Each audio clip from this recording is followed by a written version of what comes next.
오늘 말씀은 요한복음 4장 1절부터 26절까지입니다. 요한복음 4장 요한복음 4장 1절부터 26절까지 예수 그리스도와 사마리아 여인과의 대화입니다. 예수 그리스도와 사마리아 여인과의 대화. 수가성에 있는 사마리아 성 수가성에 있는 수가성이라고 해야 되나? 수가성이라고 할 수 있는데 사마리아에 속해 있는 수가라는 동네에 있던 그 한 여인과의 예수님이 대화하는 대화 장면인데, 이 대화를 통해서 이렇게 요한복음에서 알리고자 하는 것은 예수 그리스도가 이 땅에 오심으로 인해 가지고 이미 하나님 나라가 이미 이 땅에 도래했고 임했고,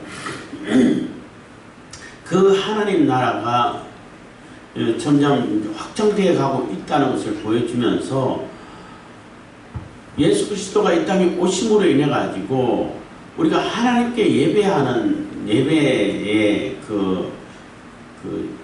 시간이라든지 장소는 이미 확장되었다라고 말할 수 있나요? 완성되었다, 확장되었다, 이렇게 표현할 수 있어요. 무슨 얘기냐 하면은 하나님께서 6일 동안 천지를 창조하시고 7일에 안식일을 주신 것은 우리에게 영원한 안식을 주시기 위해서 모든 시간, 모든 곳이 다 안식을 누릴 수 있는 그런 것을 만들기 위해 가지고, 그것도 영원히 주시기 위해 가지고 안식일을 제정하셨어요.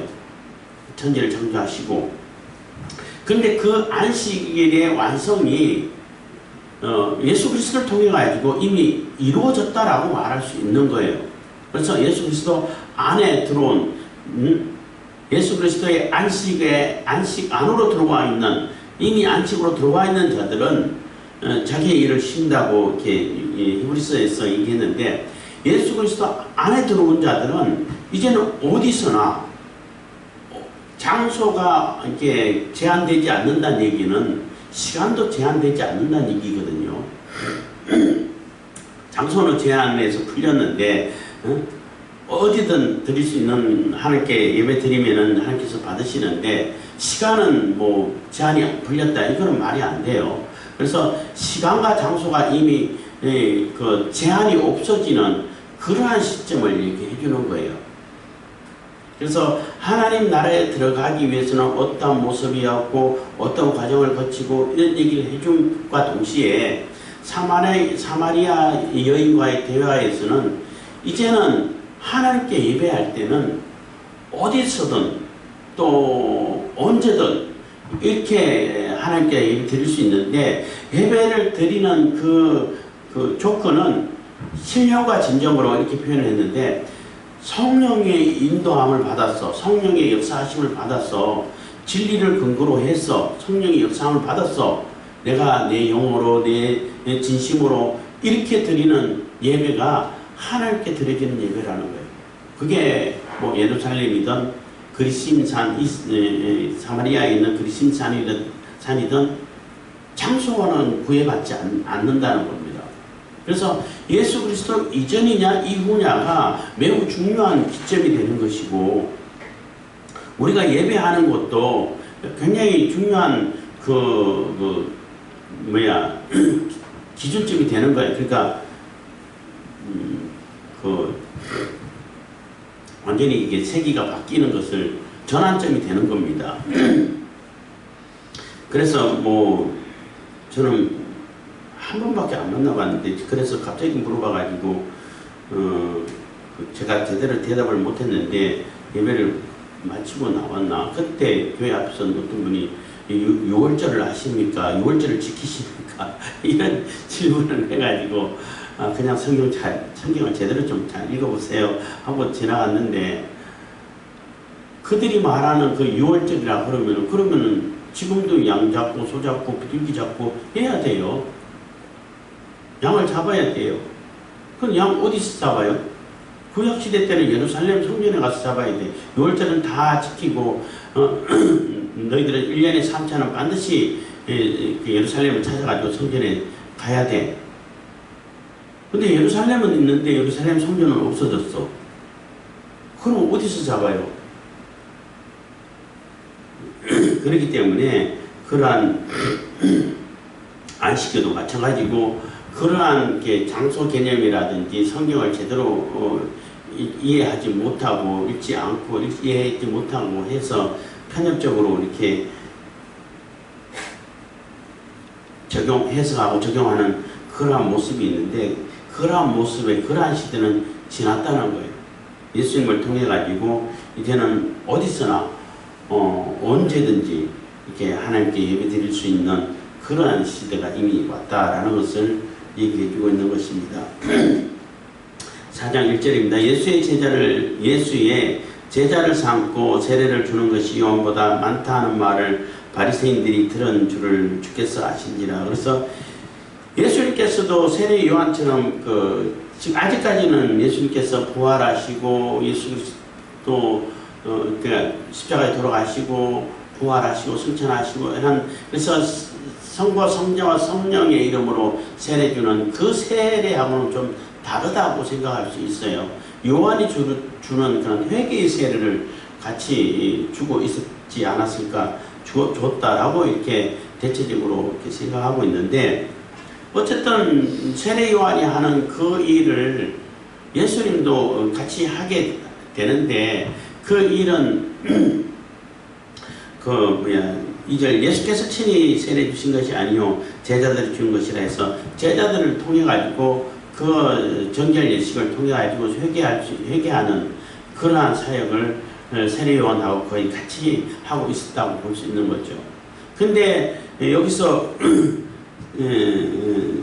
세례를 주는 것이 요한보다 많다 하는 말을 바리새인들이 들은 줄을 주께서 아신지라 한 얘기가 우리가 생각해 볼 필요가 있는데, 바리새인들이 예수를 어떻게 알고 예수님 세례 요한만 해도 세례 요한은 원래 워낙 깜짝 놀라게 선지자가 없다가 나타나서 소리 지르고 떠들썩하게 했기 때문에 알려졌고, 또 대제사장 아론의 후손이고 대제사장의 그러한 그 후손이기 때문에 제사장의 신분이 있기 때문에 관심을 갖는데, 나사렛 예수는 별로 관심 없어요. 나사렛 천사는 아예 논외야, 논외. 근데 왜 예수님께서 이렇게 하시는 일에 바리새인들이 이렇게 듣고 보고 들은 줄 안다는 얘기는 감시를 하고 있다는 얘기잖아요. 그렇기 때문에 예수님께서 성전에 들어가지고 성전 정화 작업을 실행했기 때문에 바리새인들이 예수님께 관심을 갖는 거예요. 저 사람 뭐 하는 사람들이야? 저 사람 뭐 하는 사람이길래 이렇게 관심을 가질 수밖에 없게 됐다는 것입니다.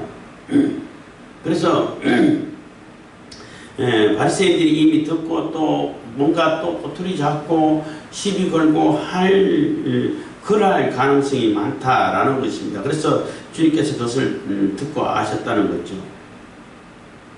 그래서 예수께서 친히 세례를 주신 것이 아니요 제자들이 준 것이라. 그래서 회개의 세례를 예수님께서 직접 주신 것이 아니고 제자들을 통해서 줬다는 거예요. 예수님께서 직접 세례 주는 자는 한 사람도 없어요. 만약에 예수님께서 직접 세례를 주셨다 그러면 그 사람은 완전히 얼마나 교만하겠어요. 딴 사람 말씀, 내가 예수님께 직접 세례를 받은 사람이야 하고 자기가 엄청 교만하고 자기가 이제 그걸 권력을 삼아가지고 사람들이 다 자기에게 복종하게 만드는 그러한 여지도 있지 않을까, 이런 생각도 해봅니다만, 어쨌든 예수께서 직접 주신 건 아닙니다. 3절입니다. 유대를 떠나서 갈릴리로 가실새 사마리아로 동행하여야 하겠는지라. 그래서 유대를 떠나 이제 갈릴리로 가서 갈릴리 사역을 하기 위해서 갈릴리로 가는데, 유대 지역이 있고 그 바로 위에 사마리아가 있고 그 위에가 그 갈릴리가 있어요. 근데 요단강을 중심으로 해가지고 요단강 왼쪽 편. 근데 유대인들은 사마리아인들하고 거의 원수처럼, 그러니까 이방인처럼, 이방인보다도 더 싫어하고 상종하지 않는 그러한 뭐 서로의 관계를 가지고 있는데, 그거는 맨날 그 사마리아가 이제 아수르에게 정복당하면서 점령당하면서 이렇게 이주 정책을 시키고 혼혈 정책을 써가지고 유대인들은 저 멀리 바벨론이나 이런 쪽으로 멀리 이주시켜 버렸고, 거기서 또 유대인들과 하고 같이 이렇게 혼혈이 되게끔 하고, 또 이방 사람들을 불러와가지고 사마리아 지역에서 살게 하면서 이게 혼혈 정책을 써버렸어요. 그래야 자기 정체성을 이렇게 뭐 흐트러지고 반란하지 않는다 해가지고 이렇게 이주 혼혈 정책을 썼는데, 이미 피가 섞였다 해가지고 이방인 취급을 하는 거예요. 그래서 사마리아에서도 그 여호와 신앙이 있고 다른 신앙들이 막 섞여 있는 거예요. 여호와 하나님의 신앙이 아예 없는 것이 아니라 같이 여러 우상들하고 이방인들이 갖고 온 우상들하고 같이 이렇게 섞여 있는 거예요. 그래서 유대인들은 아예 이 사마리아인하고는 이렇게 그 절교를 하고 아예 왕래도 하지 않고 결혼을 하지 않고 지내고 있는 상황이고, 그리고 바벨론 포로 이후에 스룹바벨이 성전을 재건할 때에 사마리아인도 우리도 같이 참여하게 해달라 할 때 너희들하고는 상관없다, 우리하고는 다르다 하고 아예 딱 잘라가지고 거부를 해버렸어요. 그래서 화가 나가지고 사마리아인들은 그리심산에, 그러니까 축복의 산에 에발산과 그리심산이 이렇게 그 양쪽에 있고 그 중간에 조금 넓은 이게 들판 같은 광장 같은 것이 있고, 그래서 에발산에서는 이렇게 저주를 선포하면 아멘 해드리고, 그리심산에서는 축복을 선포하면 아멘 하고 그런 행사를 가졌단 말이에요. 그래서 그리심산을 굉장히 이제 거룩한 산으로 자기들이 이제 그 여기고, 거기에다가 사마리아 성전을 새로 또 지었어요. 자기들 따로. 그래서 지어서 사마리아인들은 자기들이 지은 그 성전에서 예배드리고, 유대인들은 예루살렘 성전에서 예배드리고 하다가 그 마카비 혁명이 일어나서 한 200년 후인가? 제가 숫자가 약해서 하여튼 그 마카비 형제가 혁명을 일으켜가지고 예루살렘 성전을 깨끗게 할 때, 그 시대 때에 요한넬인가 이름도 제가 잘 몰라서 그 사람이 가가지고 예루살렘 사마리아 성전을 다 부셔버렸어요. 다 부셔버리고 다 철거해버리고 이렇게 그러니까 파괴하고 다 부수고 다 철거해버렸다는 것입니다. 그래서 사마리아 성전이 없어졌어요. 그래서 사마리아인들은 다시 짓지 못하고 거기서 어떤 회당과 같이 뭐 어쨌든 예배를 드린 것 같은데, 그러다 보니까 이 사마리아인하고 유대인하고는 너무나 이게 갈등이 심해졌고, 뭐 이방인보다도 더 이렇게 원수지간으로 지내는 이러한 관계다 보니까 유대인들도 바로 이렇게 사마리아를 통해서 갈릴리로 가면은 가까워요. 가까운데 그게 싫어서 요단강을 건너가지고 우에 돌아가가지고 다시 요단강을 건너와서 갈릴리로 가요. 한 2배나 더 많은 시간을, 거리나 시간을 보유해야 돼요. 아니면은 저기 지중해로 가가지고 배 타고 올라가지고 이렇게 갈릴리로 간다든지 이렇게 할 수밖에 없는데, 그러다 보니까 유대인들은 항상 사마리아인들은 부정하다 해가지고 아예 상종 자체를 안 해. 상종 자체를 안 하는데 예수님은 굳이 그쪽으로 가시겠다는 거예요. 여기 유대를 떠나 갈릴리로 가실 때 사마리아로 통행하여야 하겠는지라 하는 얘기는 의도적으로 반드시 그쪽으로 가겠다고 쉽게 말하면 고집을 피우는 것처럼 굉장히 강한 의지를 가지고 그쪽으로 가시겠다는 거예요. 5절입니다. 사마리아에 있는 수가라 하는 동네에 이르니 야곱이 그 아들 요셉에게 준 땅이 가깝고, 야곱이 그 아들 요셉에게 준 땅이란 얘기는 세겜 땅을 얘기하는 겁니다. 세겜이 가까이 있고 세겜 땅이 가까운 곳에 수가라는 동네가 있었다는 거죠. 6절 거기 또 야곱의 우물이 있더라. 예수께서 행로에 고나여 우물 곁에 그대로 앉으시니 때가 제 60쯤 되었더라. 그래서 예수님께서 이렇게 그 우물이 있고 우물이 있으면은 이렇게 뭐 거기는 쉴 만한 그런 공간이 조금 있다고 그래요. 뭐 우물에다 지붕을 씌워 놓은 것 같기도 하고 어쨌든 지붕을 씌워놔야 햇빛이 있어도 그늘지고 좀 쉴 수 있죠. 지붕 그늘. 우리도 옛날 그 어렸을 때 우리 동네 그 우물들, 우리 동네에 우물 3개가 있었는데 2개는 빨리 제일 위에 있던 거는 제일 빨리 이렇게 폐쇄되고 우리 양지 말에 있던 것도 그 다음에 2번째 폐쇄되고 그 회관 앞에 있는 거기는 오랫동안 정말 오랫동안 사용했었어요. 그래서 그 위에 이게 지붕을 해가지고 빗물이 안 들어가게 해가지고 이렇게 했는데 어쨌든 이 사마리아 지역에 있는 이 우물에도 그러한 어떤 뭐 실만한 공간이 있었다라고 볼 수 있는 것입니다. 그래서 때가 제6시라는 얘기는 유대인들의 요 시점에서는 유대인들의 시간이라고 볼 수밖에 없는데 정오를 얘기하는 거예요. 낮 12시. 정오가 그때 그 중동 지방에서는 낮 12시쯤 되면은 뭐 한 2시까지 그러겠지만은 굉장히 해가 뜨거워서 사람들이 잘 안 다녀요. 그래서 낮잠 오침하는 시간 이렇게 뭐 인식을 하고 있는데 그 날이 뜨거워서 아무도 다니지 않는 그 시점에 그 예수님께서는 잠깐 쉬고 뭐 우물 지붕이 있으면은 그 지붕 아래 그러니까 그늘 아래에서 좀 쉬면은 좀 쉴 수 있겠죠. 그렇게 쉬고 있는 그런 시점이라는 겁니다. 7절 사마리아 여자 하나가 물을 길러 왔음에 예수께서 물 좀 달라 하시니 그래서 사마리아에 있는 수가성에 있는 그 여인 하나가 거기에 물 길러 왔다는 거예요. 이 여인이 있던 그 동네하고 이 우물하고는 한 800m 정도 떨어졌다고 그래요. 뭐 반마일 조금 더 되는 반마일 정도 떨어졌다 이렇게 표현을 했던데 한 800m 그러니까 800m보다 조금 더 800에서 900m 사이에 거리가 되는 것 같은데 이 수가란 동네 안에도 우물이 있다고 그래요. 뭐 저도 그냥 저걸 봤으니까. 근데 굳이 이 조금 멀리 떨어진 이 우물에 또 그것도 정오에 아무도 안 다니는 정오에 이 여인이 왔다는 얘기는 이 여인은 사람들하고 잘 마주치고 싶지 않다는 얘기밖에 안 되는 거거든요. 사람들이 잘 안 가는 그리고 잘 안 다니는 그 시간에 자기만 어쨌든 물은 마셔야 되니까 물을 길러 물을 들어 왔다는 것입니다. 그런데 예수님께서 그 우물가에 앉으셔가지고 쉬시면서 그 여인에게 물 좀 달라 하셨다는 것입니다. 8절입니다. 이는 제자들이 먹을 것을 사러 동네에 갔었음이라. 그래서 제자들은 이제 예수님께서 거기 쉬고 계시고 여기 쉬고 계실 때 그 6절 보면은 야곱의 우물이 있더라. 예수께서 행로에 고나여 우물 곁에 그대로 앉으시니 그래서 고나가 피곤하다는 얘기예요.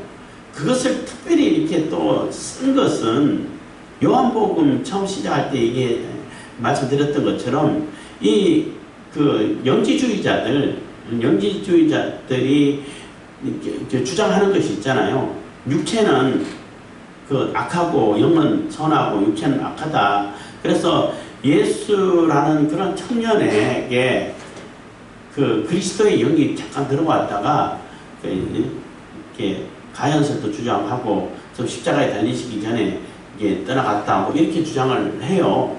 그러니까 어떻게 거룩하신 하나님이 거룩하신 그리스도가 어떻게 육신을 입을 수 있냐는 거죠.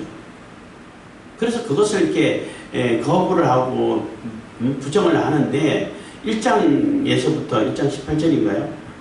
1장에서 말씀이 육신되어 오셨다. 너희들이 말하는 그 육신, 뼈와 살이 있는 피가 있고 살이 있는 그 육신을 그리스도이신 로고스이신 그 말씀이신 그 하나님이 직접 육신을 입고 오신 것이다 라고 이렇게 설명을 했잖아요. 주장을 설명하고 가르쳤는데 그 육신을 입으신 예수님이 피곤을 느낀다는 거예요. 그 얘기는 완전한 사람이 되셨다는 거예요. 그냥 가연설이라든지 뭐 잠깐 이렇게 그냥 보여줬다든지 이게 아니라 실질적으로 피곤을 느끼고 목마름을 느끼고 배고픔을 느끼고 하는 그러한 우리와 같은 똑같은 사람으로 오셨다는 거예요. 그래서 예수님께서는 아무런 피곤도 없고 그런 것이 아니라 실질적으로 몸을 입고 오셨기 때문에 그 영지주의자들이 얘기하는 거하고는 다르다, 그렇지 않다라고 이렇게 설명하는 의미가 담겨 있는 거죠. 그래서 예수님께서도 피곤을 느끼셨다는 거예요. 그러니까 우리하고 똑같은 인간이셨다는 것입니다.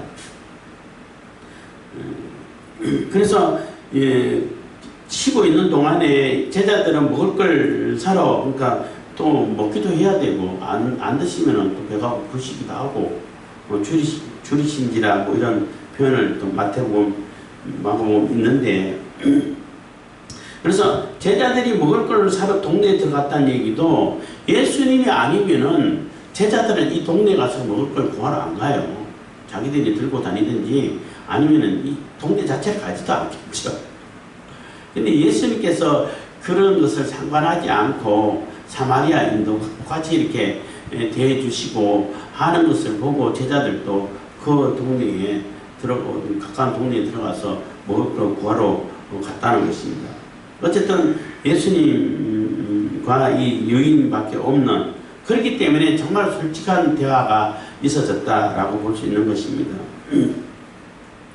9절입니다. 사마리아 여자가 가로되 당신은 유대인으로서 어찌하여 사마리아 여자 나에게 물을 달라 하나이까 하니 이는 유대인이 사마리아인과 상종치 아니함이로라. 그래서 그러니까 이 여자는 너무나 놀랬고, 거기에 유대인 남자가 이게 보면은 알잖아요. 아, 저 사람은 유대인 사람이다, 우리 사마리아 사람 아니다. 금방 그 사람들은 다 알잖아요. 유럽 사람들이 동양인을 보면은 중국 사람인지 한국 사람인지 일본 사람인지 잘 구분 못 하잖아요. 근데 우리가 볼 때는 저 사람 중국 사람 같은데 저 사람 일본 사람 같은데 구분이 돼요. 그 미묘한 차이가 있어요. 그것처럼 저 사람 유대인이다, 뭐 입고 다니는 옷이라든지 뭐 하는 행실을 보면 금방 드러나긴 하죠. 어쨌든 알아봤다는 것입니다. 그래서 거기에 유대인의 남자가 있다는 것을 보고 아마 깜짝 놀라기도 했을 겁니다. 그런데 갑자기 물을 달라고 하니까 너무 이해가 안 가는 거예요. 유대인들은 특히 랍비라고 하는 그런 사람들은 공공연한, 그러니까 공식적인 장소라든지 이 공개적인 장소에서는 자기 부인하고도 이 대화를 하면 안 된다고 그래요. 안 한다고 해요. 여성하고 대화한다는 것 자체가 굉장히 수치스럽게 생각하고, 좀 요즘 여성들 얘기하면은 막 화를 낼 수도 있는데, 아예 대화도 안 하고 자기 부인하고도 대화하지 않는데 다른 여인하고 대화한다는 것은 상상할 수가 없는 것이에요. 그리고 어떤 바리새인이라든지 피투성이 바리새인 이런 그 별명이 있어요. 그 왜 피투성이냐 하면은 거리 여성이 지나가면은 안 보려고 아예 딱 이렇게 눈을 감아버려요. 눈을 감고 가다 보면 벽에 부딪히고 덕분에 그냥 넘어지고 해가지고 막 혹이 나고 피가 줄줄 흐르고 이렇게 다니는데 그걸 굉장히 자랑스럽게 생각해요. 그래서 하여튼 이렇게 다치기도 하고 하는데, 어쨌든 여성들하고는 아예 이렇게 그 공개적인 장소에서는 쳐다보지도 않는다라는 그러한 인식이 들어있기 때문에 유대인의 남자가 사마리아 남자들하고도 서로 말도 안 하고 상종도 안 하는데 그것도 사마리아의 여인이단 말이에요. 근데 그 여인에게 나 물 좀 주시오 한다는 얘기가 너무나 놀라운 거죠. 이 여인 입장에서는 굉장히 놀라운 사건이라고 말할 수 있는 거예요. 그리고 그 여인 입장에서는 너무나 당황스럽기도 하고 황당하기도 하고, 어떻게 유대인의 남자가, 그것도 유대인의 남자가 나한테 말을 걸을 수 있냐라는 그러한 놀라움도 있겠지만 한편으로는 되게 고맙겠죠. 나에게 말을 걸어준다는 얘기는 나를 사람 취급해준다는 얘기잖아요. 나를 같이 동등하게 대해준다는 얘기잖아요. 그렇기 때문에 굉장히 이제 의아스럽게 이렇게 질문을 하는 것입니다. 그래서 사마리아 여자가 가로되 당신은 유대인으로서 어찌하여 사마리아 여자 나에게 물을 달라 하나이까 하니 이는 유대인이 사마리아인과 상종치 아니함이니라. 10절입니다. 예수께서 대답하여 가라사대 네가 만일 하나님의 선물과 또 내게 물 좀 달라 하는 이가 누구인 줄 알았다면 네가 그에게 구하였을 것이요 그가 생수를 네게 주었으리라. 그래서 그러니까 예수님께서 또 이해할 수 없는 생뚱맞은 대답이라고 말할 수 있는데 여인에게 대답하는 거예요. 네가 만일 하나님의 선물과 여기서 하나님의 선물은 성령이라고 말할 수 있어요. 성령. 하나님의 선물과 또 내게 물 좀 달라는 이가 물 좀 달라는 이는 나잖아. 내가 달라고 했으니까 예수님 입장에서는 사마리아인은 예수님밖에 없고 유대인의 남자밖에 없으니까 누군 줄 알았다면은 이분이 그리스도시고 또 이렇게 성자 하나님이시고 이런 거 알았다면은 당연히 그에게 네가 나에게 오히려 물 달라고 했을 거다라는 얘기예요. 구하였을 것이요 그가 생수를 내게 주었으리라. 여기 생수도 성령을 상징한다고 보시면 됩니다. 성령을 얘기한다고 보시면 되는 겁니다. 네게 줬을 것이다. 그러니까 여자가 또 너무나 이렇게 이해할 수 없는 얘기이기 때문에 또 질문을 하는 겁니다. 11절 여자가 가로되 주여 물기를 그릇도 없고 이 우물은 깊은 데서 어디서 이 생수를 얻겠사옵나이까. 그래서 아니 당신은 물기를 그릇도 없고 도구도 없는데 내가 갖고 왔으니까 내가 드셔야 되는데 그리고 이 우물은 깊은데 깊다는 얘기는 어느 정도 깊냐 하면 한 3m 정도 된다고 해요. 3m 조금 더 될 수도 있고 그 정도 된다고 그래요. 깊이. 그러면은 일반 사람들이 손으로는 서로 뜰 수가 없어요. 도구가 있어야 돼. 두레박이 있어야 돼요. 우리 시골에 있을 때도 두레박을 항상 이제 이렇게 걸쳐놔 이렇게 끈을. 그러면 두레박을 담가놓고 그러면 누구나 와서 그때 쓸 수 있도록 했는데 여기는 그렇지 않아. 각자가 가지고 다녀야 되나 본데. 그래서 두레박이 있으면은 물을 뜰 때 그냥 뜨면은 빙계가 올라와. 밑에 그 무거운 것이 안 달려있기 때문에 그래가지고 줄을 이렇게 잘 쳐가지고 두레박을 이렇게 푹 엎어야 돼. 엎어가지고 당기면은 물 속에 들어갔다 나오기 때문에 물이 가서 들어오는데 그것도 기술이 있더라고. 그래서 처음에는 저 잘못하다가 딴 사람 하는 걸 보고 저렇게 하는 걸 해가지고 나도 따라해가지고 나중에 물 잘 떴는데 어쨌든 간에 두레박도 없어. 그러니까 아니 물기를 그릇도 없고 이 우물은 깊어서 그냥 손으로는 뜰 수 없는 그 정도의 깊이고 어디서 생수를 구하겠냐 해서 이 생수 물을 가지고 예수님께서는 사마리아 여인에게 점점점 이 생수가 우리가 물질적으로 육신적으로 마시는 그 물에서 시작해가지고 성령의 물까지 영적인 물까지 이어가는 그러한 그 과정을 해가고 있는데 이 모습을 보고 커뮤니케이션의 어떤 그 기본이라 해야 되나요? 하여튼 예수님께서는 그냥 바로 이렇게 얘기하는 것이 아니라 그 사람들이 이해할 수 있고 쉽게 받아들일 수 있고 하는 그런 소재를 가지고 점점점 예수님께서 해야 할 일을 말씀을 이렇게 그 메시지를 핵심적으로 전해주는 그러한 모습을 보고 이렇게 커뮤니케이션이라는 그런 그 과목도 생겨서 제가 한 학기 강의 들은 적도 있습니다만 공부한 적도 있고 했는데 그래서 예수님께서 대화 모습을 보면은 우리가 배워야 할지 많죠. 그래서 무턱대고 아무나 얘기해가지고 예수 천당한다고 해가지고 그 사람들이 다 이해하냐면은 그렇지 않다는 거예요. 그 사람들이 이해할 수 있는 언어를 가지고 그 단어를 통해 가지고 그 소재를 가지고 얘기를 해야 쉽게 그런 사람들이 알아들을 수 있다는 것입니다. 물론 그거 사람마다 다 다르기 때문에 우리가 잘 연구하고 관찰을 해야 할 그러한 숙제이긴 합니다만은 어쨌든 그래서 여자가 가로되 주여 물길을 걸어도 없고 이 우물은 깊은데 어디서 이 생수를 얻겠사옵나이까. 12절 우리 조상 야곱이 이 우물을 우리에게 주었고 또 여기서 자기와 자기 아들들과 짐승이 다 먹었으니 당신이 야곱보다 크니까. 그래서 이 우물을 하나 가지고 우리 조상 때부터 계속 후손들까지 계속 물을 먹고 생존을 해왔고 뿐만 아니라 짐승들까지 다 물을 이렇게 먹였다는 거예요. 그러면은 물길을 걸어도 없고 그냥 생수를 줄 수 있는 그런 능력이 있으면 그러면은 야곱보다 더 크다는 얘기입니까? 이렇게 그러니까 야곱은 우분을 파가지고 그릇을 도구를 통해 가지고 물을 먹여가지고 실질적으로 살았는데 우리 조상인데 당신은 그런 그릇도 없고 그냥 물을 줄 수 있다면은 훨씬 야곱보다도 능력이 있고 크다는 얘기밖에 안 되지 않습니까? 라고 또 의문을 제기하는 거예요.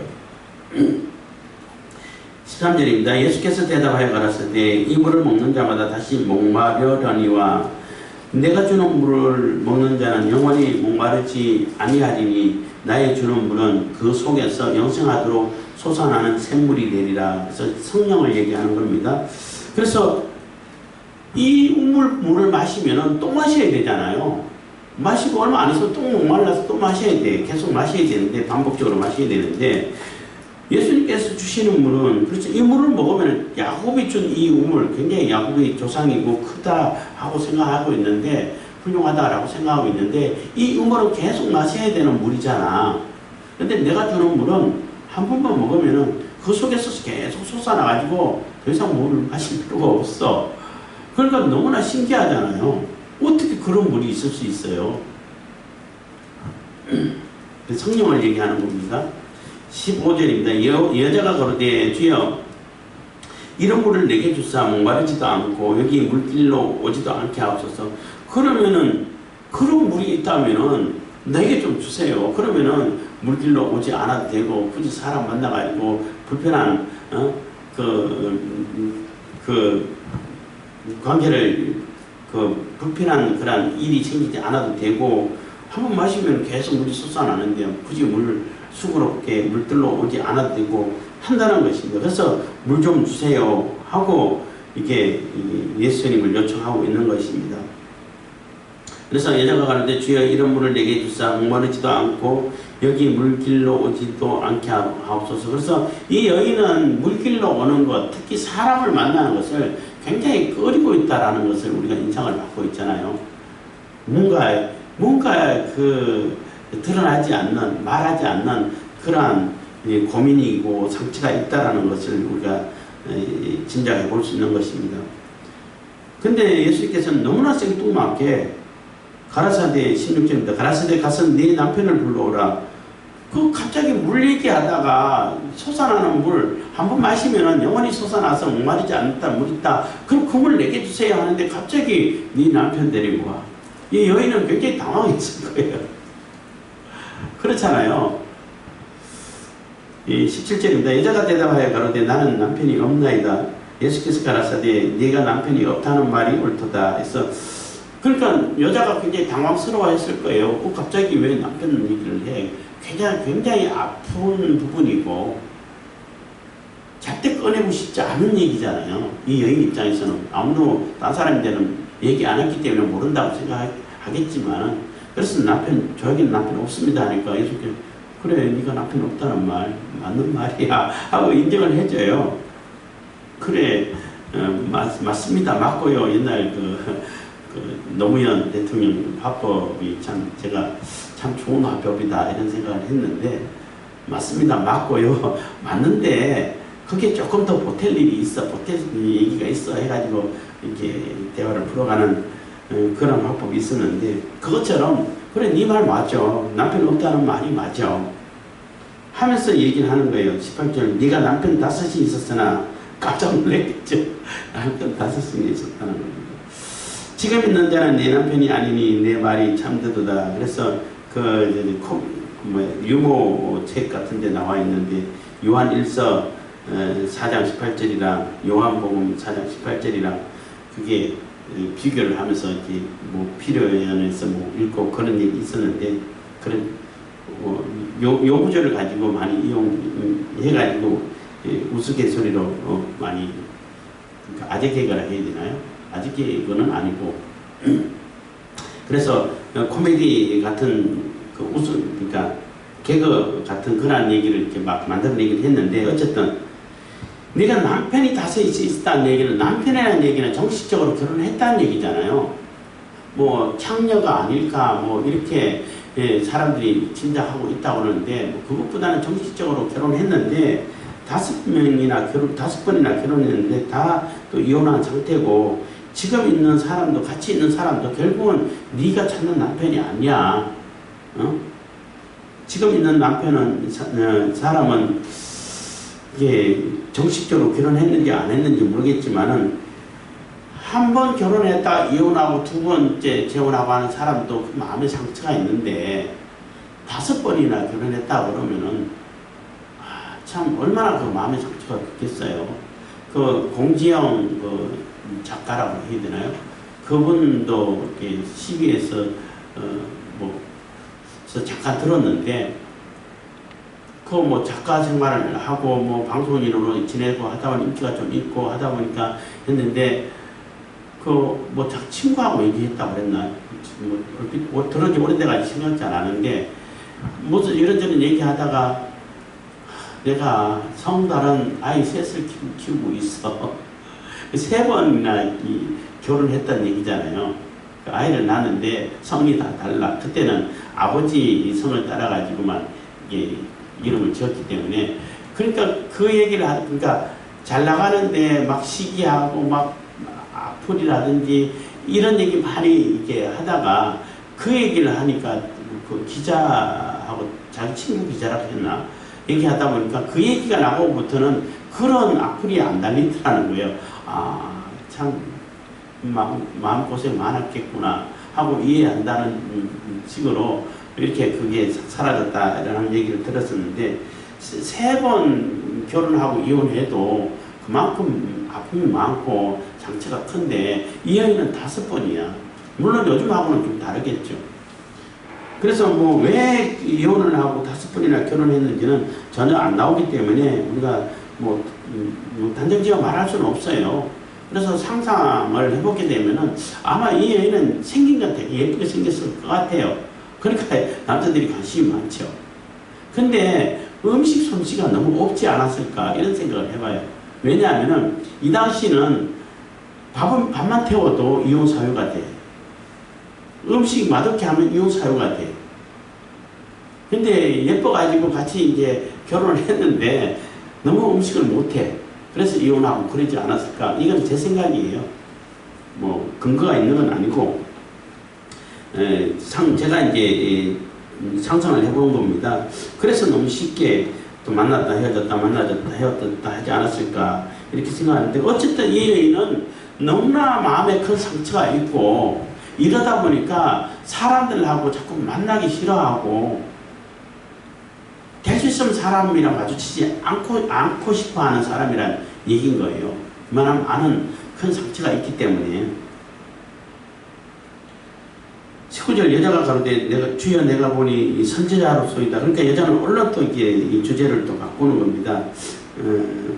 20절 우리 조상들은 이 산에서 예배하였는데 당신들의 말은 예배할 곳이 예루살렘에 있다 하더이다. 그래서 얼른 주제를 바꿔가지고 딴 얘기를 하는데 근데 예수님께서 왜 그 이 여인에게 갑자기 남편 얘기를 했을까? 우리가 생각해 볼 수 있고 교훈받을 수 있는 것은 교훈을 찾을 수 있는 것은 내가 그러니까 우리 천국 백성이 되고 하나님 나라에 들어가기 위해서는 내 죄가 내가 죄인이라는 것이 스스로 인정이 돼야 되고 그 죄의 문제가 해결돼야 된다는 거예요. 죄의 문제가 해결되지 않으면은 내 깊고 또 깊은 누구도 치유할 수 없는 이 마음의 상처 죄로 인해서 아니면 그 깊은 마음의 상처가 해결되지 않고 치유되지 않으면은 하나님께 나아갈 수가 없다는 거예요. 하나님의 백성으로서의 그 모습을 갖출 수가 없다는 거죠. 그래서 죄의 문제를 예수 그리스도의 피로 완전히 씻음 받아서 해결되어야 천국 백성이 된다라는 그러한 우리가 의미를 찾아볼 수 있고 교훈을 찾아볼 수 있는 거예요. 그래서 그 여인이 가장 아파하고 가장 부끄러워하고 가장 말하고 싶지 않는 그러한 남편에 대해 가지고 남편의 문제를 제기한 것이고, 이 여인은 스스로 내가 죄인일 수밖에 없어, 나 같은 죄인이 또 어디 더 있겠어 하고 인정할 수밖에 없고, 그래서 예수님 앞에 겸손하게 나갈 수밖에 없는 그러한 모습을 찾는 것입니다. 그래서 어쨌든 너무나 이렇게 마음 아픈 얘기지만은, 얼굴을 붉혔겠지만은, 그래서 그 얘기를 계속 하고는 싶지 않고 얼른 이렇게 주제를 바꿔가지고 이렇게 그리스도에 관한, 예배에 관한 얘기로 주제를 바꾼 것입니다. 그래서 주에 내가 보니 선지자로서이다 한 얘기는, 이 사람은 하나님께서 보내신 사람이네, 내가 아무 얘기도 안 했는데 다 내 사정을 다 알 수 있다는 얘기는 하나님께서 보내시지 않으면 알 수가 없잖아요.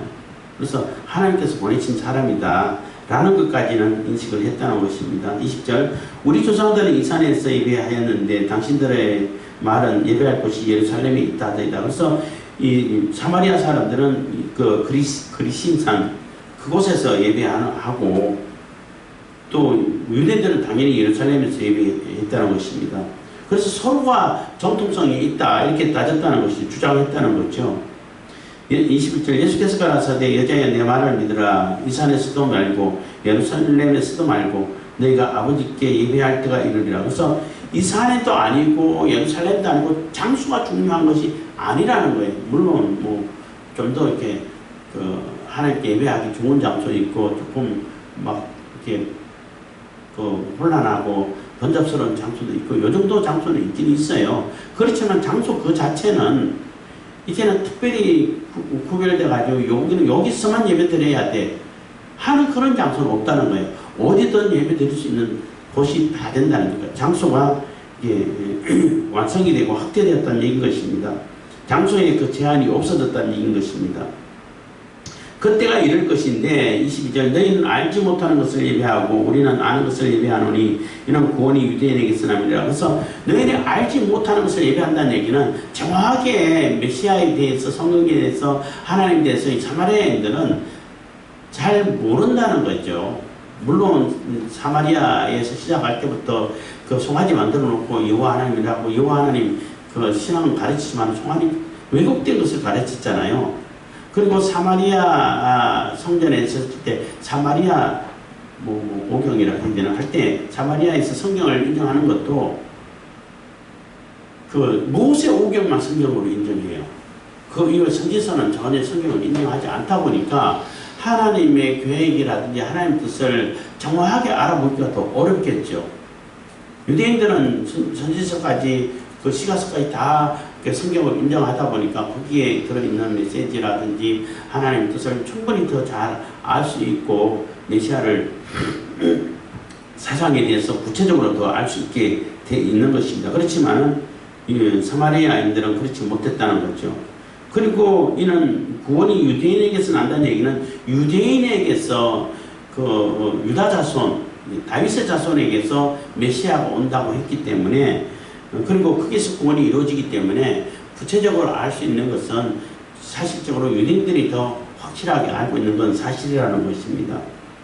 23절, 그렇기 때문에 아버지께 참으로 예배하는 자들은 신령과 진정으로 예배할 때가 오나니 곧 이때라. 아버지께서는 이렇게 자기에게 예배하는 자들을 찾으시느니라. 그래서 이제는 지금 예수님께서 오신 이때부터는 이제는 하나님께서 어떤 자를 찾나, 어떻게 예배하는 자를 찾나 하면은 진정과 신령으로, 그러니까 진리를 근거로 해서 성령의 인도함을 받아가지고 내 심령으로 진실한 마음으로 예배를 드릴 때에 그것을 하나님께서 받으신다는 거예요. 그거 어디서 예배했냐, 언제 했냐 안 따지겠다는 거죠. 네가 진짜 예배를 드릴 때 그 심령이 진실함이 들어있느냐, 그리고 진리에 근거했느냐, 성령의 인도함을 받았냐, 성령의 도우심을 받았냐, 그리고 네 심령 깊은 곳으로 예배하고 있느냐, 이것만 보시겠다는 거예요. 그래서 장소 개념이, 장소 제한이 없어져 버린 것이고, 어디서든지 다 예배를 해도 하나님께서 진정과 신령으로 예배 드리면은, 신령과 진정으로 예배 드리면은 받으시겠다는 거예요. 장소가 이렇게 제한이 없어졌다는 얘기는 시간 제한도 없어졌다는 얘기예요. 어느 시간에 밤 늦게라든지 아침 일찍이라든지 정오라든지 저녁이라든지 상관하지 않겠다는 거죠. 하나님께 진리 가운데 성령의 인도함을 받아서 내 심령으로 내 진심으로 예배를 하나님께 드리면은 받으시겠다는 얘기예요. 그게 지금 신약시대의 안식일 개념하고 연결될 수가 있어요. 그렇기 때문에 이 안식일이 토요일에서 주일로 바뀌었다 이렇게 설명하면 너무나 이렇게 조금 모르는 얘기고 편협한 설명인 것이고, 안식일이 확대됐다가 모든 날이 모든 시간이 다 안식일로 완성되어졌다라고 봐야 되는 거예요. 그래서 봐야 되는 거예요. 그래서 예수님을 통해 가지고 예수님께서 오심으로 인해 가지고 안식일이 완성되는 그런 모습을, 그러한 선언을 하고 있다라고 말할 수 있는 것입니다. 24절 하나님은 영이시니 예배하는 자가 신령과 진정으로 예배할지니라. 그래서 하나님이 영이시기 때문에 우리의 영을 들여서 영으로 우리 심령으로 마음 깊은 곳으로 이렇게 드릴 때에 그 예배를 하나님께서 받으시겠다는 거죠. 받으신다는 겁니다. 그래서 그렇게 예배를 해야 되는 것이다. 이제는 이 산에서만 예배 드려야 돼. 또 예루살렘에서만 예배 드려야 돼 하는 그런 시기는 지나갔다는 거죠. 그러니까 25절 여자가 가로되 메시아 곧 그리스도라 하는 이가 오실 줄을 내가 아노니 그가 오시면 모든 것을 우리에게 구하시리이다. 그래서 여자도 이렇게 메시아 사상을 갖고 있는 거예요. 모세오경에서도 메시아 사상이 있으니까 모세가 직접 또 예언하기도 했고, 나와 같은 선지자가 올 건데 너희들은 그 사람 말한 그 선지자 말 들어야 돼. 반드시 얘기 들어야 돼. 나에게 하던 것처럼 그렇게 말 죽으라고 안 듣고 막 원망하고 비방하고 그러지 말고 돌로 치려고 그러고 그렇게 하지 말고, 나한테는 그렇게 했더라도 그래도 이제 이게 지나갈 수 있는데 나와 같은 선지자가 또 올 텐데 그 선지자한테 그렇게 하면은 너희들은 하나님 백성 못 돼 하는 얘기가 되는 거예요. 모세가 예수님의 그림자라는 것을 지난번에 설명했습니다만 출애굽기 할 때에 모세도 지도자잖아요. 왕권을 갖고 있어요. 제사장 아론에게 가르쳐 주려면 모세가 다 해야 되잖아. 다 했고 시범을 다 보였어요. 그리고 아론이 대제사장으로 세워질 때 지지기 전에는 모세가 다 했어. 제사장 있잖아요. 직분이. 그리고 선지자 또 역할도 했기 때문에 상권을 다 가지고 있어요. 그래서 왕권, 제사장권, 선지자권을 다 가지고 있는 그 선지자가 온다는 거죠. 그게 메시아예요. 그리스도라는 얘기예요. 기름 부음을 받았다 하는 얘기인데, 어쨌든 그 사상을 가지고 있는데 그 메시아가 오면은 그리스도라는 메시아는 그 히브리 말이고 그리스도는 헬라 말인 거예요. 같은 얘기인 겁니다. 그 메시아가 오면은, 그리스도가 오면은 우리에게 다 가르쳐 줄 거다. 그 메시아가 기준점이 돼가지고 우리가 어떻게 예배할 것인지, 언제 어디서 예배할 것인지 세세하게 얘기해 줄 것이고, 메시아를 통해 가지고 그것이 확정되고 정확하게 그 의미가 밝혀질 것이다 라는 그런 인식을 가지고 있다는 거죠. 그렇게 얘기하니까 예수께서 이르시되 네게 말하는 내가 들어오라. 내가 메시아야 하는 얘기. 직접적으로 얘기를 해버린 거예요. 사마리아 여인에게는. 그러니까 사마리아 여인에게는 내가 그리스도야 하고 밝혀도 그 여인은 충분히 이렇게 받아들일 이미 마음의 상태가 됐다는 거죠. 그래서 이미 밝혔고, 그래서 이 여인이 기대했던 것처럼 메시아가 오면은 다 알려준다고 했는데, 그 메시아가 와가지고 이제는 이 산에서도 아니고 예루살렘에서도 아니고 아버지께 신령과 진정으로 예배할 때가 오는데 지금 이때야, 지금부터야 라고 얘기를 해준 거란 얘기죠. 그렇기 때문에 예수님께서 오심으로 인해 가지고 예수님을 기준으로 해가지고 안식일이 완성되었다. 물론 완성되어 가고 우리 입장에서는 완성되어 가고 있는 거겠지만 완성이 되었고 모든 날이 안식일이 되었다라고 볼 수 있는 거죠. 봐야 되는 겁니다. 그리고 언제 어디서든 간에 예루살렘이든 한국이든 미국이든 어느 땅에서라도 어느 시간에라도 하나님께 진정으로 예배 드린다면은, 신령과 진정으로 예배 드린다면은 하나님께서 받으신다는 거예요. 그게 꼭 무슨 요일이야 무슨 요일이야 이렇게 중요한 게 아니라는 거죠. 그러면은 우리가 뭐 일요일 주일이라고 하는 그날 공예배를 드리는데, 공예배 그러면 그거 안 드리고 아무 때 예배 드려도 돼? 아무 때 예배 드려도 하나님께서 받으시는데, 공예배가 중요한 이유가 있어요. 지난번에 잠깐 얘기했는데, 신앙 고백이 사람들 앞에 예수님께서 말씀하시잖아요. 네가 사람들 앞에 나를 시인하면 나도 아버지 앞에서 너를 시인할 거야. 사람들 앞에서 부인하면 나도 아버지 앞에서 너 모른다 할 거야. 이렇게 분명하게 말씀하셨잖아요. 그것처럼 공예배는 내가 이런 신앙을 가지고 있고 예수 그리스도를 주님으로 모시고 있습니다라는 것을 공표를 하는 거예요. 그래서 신앙 고백이 매우 중요하고, 예배 시작할 때 뭐 조금 미리미리 와가지고 찬양하고 있으면 훨씬 낫겠지만은, 바쁜 일이 있더라도 신앙 고백 하기 전에 오는 것이 가장 중요해요. 그래서 저 사람도 우리와 같은 신앙 고백을 하고 있구나. 그래서 우리는 사도신경으로 신앙 고백을 하고 있잖아요. 뭐 언젠가 말씀드렸습니다만은, 어떤 사람들은 사도신경이 성경에 안 나와 있다고 사도신경을 안 해. 성경이 왜 안 나와 있어요?